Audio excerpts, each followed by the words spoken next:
Bagian 28. Penyesalan Restu. POP Restu. Jadi gimana, Mas udah dapat pinjamannya? Tanya Ayuna. Aku menggeleng lemah. Pasalnya akhir-akhir ini pengeluaran begitu banyak.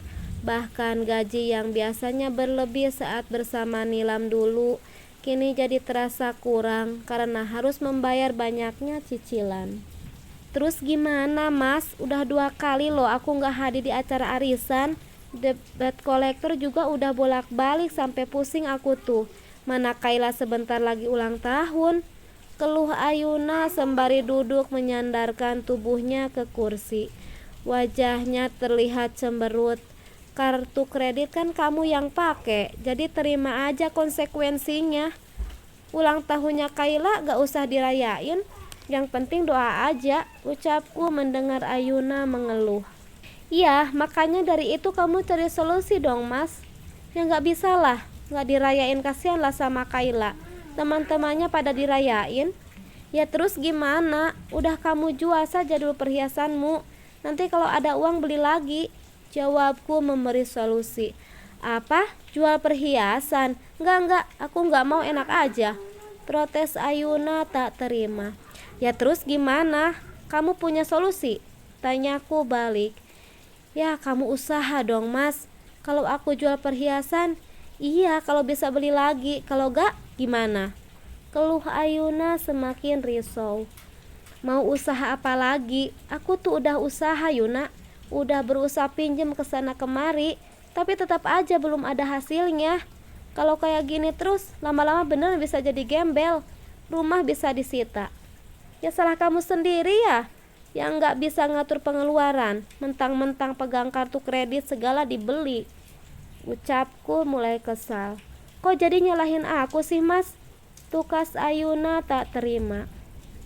Ya, memang kenyataannya begitu kan? Pokoknya aku gak mau tahu. Mas harus usahain biar dapat pinjaman.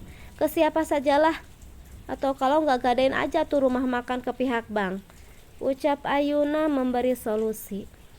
Kamu tuh ya, kerjaannya cuma bisa nuntut. Beda sama Nilam bisa cari jalan keluar sendiri. Juga pintar cari uang. Rumah makan juga berkembang. Sama kamu, rumah makan malah sepi, bahkan bangkrut. Ayuna nampak terkejut mendengar ucapanku. Oh, jadi Mas nyesel nikah sama aku? Mulai lagi banding-bandingin aku sama mantan istrimu itu? Sergah Ayuna geram. Memang kenyataannya begitu. Nilam selain pintar cari uang, dia juga gak pernah bentak-bentak suami gak kayak kamu. Kerjaannya cuma bisa nuntut aja. Bisanya ngabisin uang, tukasku tanpa ragu.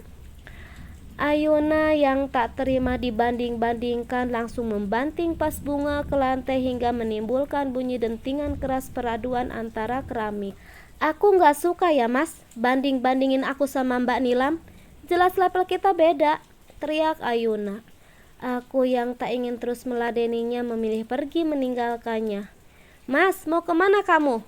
Teriak Ayuna. Aku mau pergi aja, pusing di rumah lihat kamu yang cuma bisanya marah-marah dan nuntut. Ucapku kesal. Kalau kamu nekat pergi, aku bakalan jual itu rumah makan. Ancam Ayuna. Jual aja kalau berani. Kalau sampai kamu jual, lihat aja konsekuensinya. Ancamku yang langsung membuat Ayuna semakin geram. Aku pun langsung melangkah pergi. Dalam hati dikuasai perasaan amarah dan kesal juga menyesal. Menyesal karena telah membuang perempuan berharga seperti Nilam dan malah memilih. Ini semua karena kebodohanku. Merasa punya segalanya dengan mudahnya tergoda. Pada akhirnya aku kehilangan seseorang yang ternyata begitu berharga. Mengingat itu membuatku benar-benar menyesal dan merutuki kebodohan diri. Sementara Nilam, ia bahkan sepertinya benar-benar merasa lebih bahagia setelah berpisah dariku. Bahkan sekarang ia malah mempunyai rumah makan lagi, dan bahkan lebih besar dari usaha yang ia kelola waktu bersamaku dulu. Semakin hari ia juga terlihat semakin glowing dan cantik, membuatku semakin merasa kehilangan dan menyesal.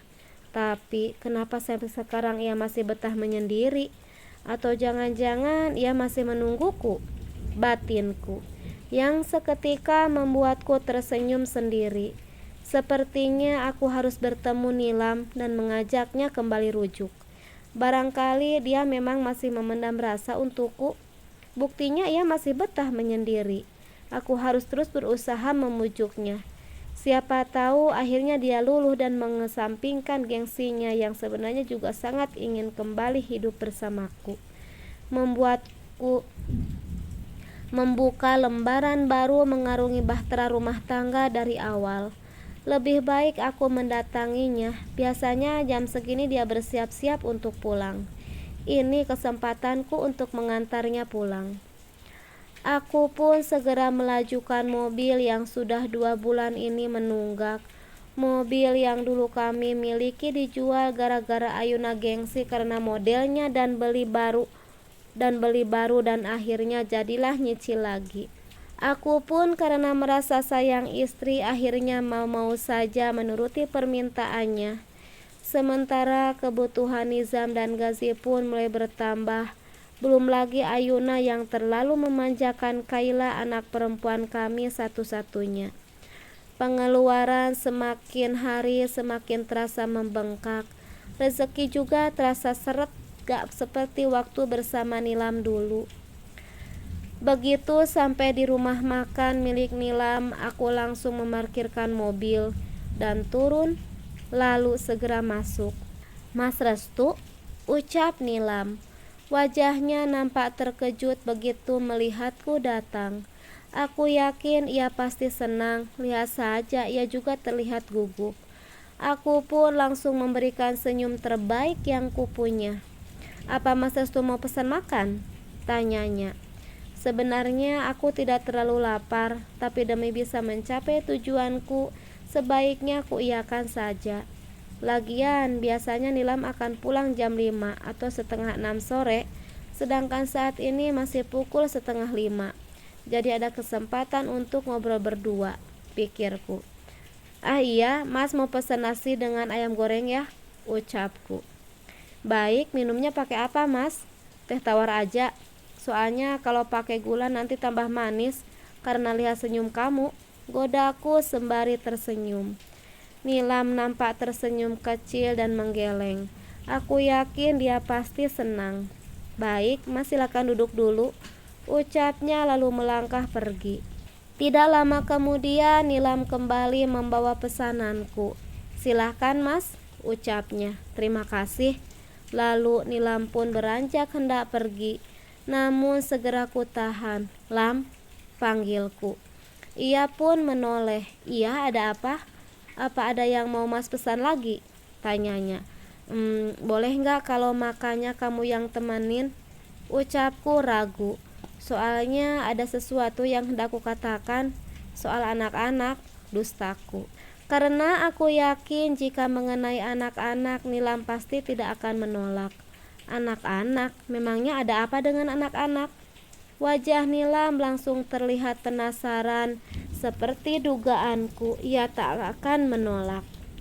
Biar enak ngobrolnya sambil duduk aja, kelakarku agar Nilam duduk di dekatku. Nilam pun duduk. Ada apa dengan anak-anak Mas? Tanyanya tak sabar. Entah apa yang harus kukatakan. Pikiranku tengah berkelana, merangkai cerita apa yang harus kusampaikan. Mas, ada apa dengan anak-anak? Nilam kembali bertanya dengan ekspresi tak sabar, membuyarkan lamunanku.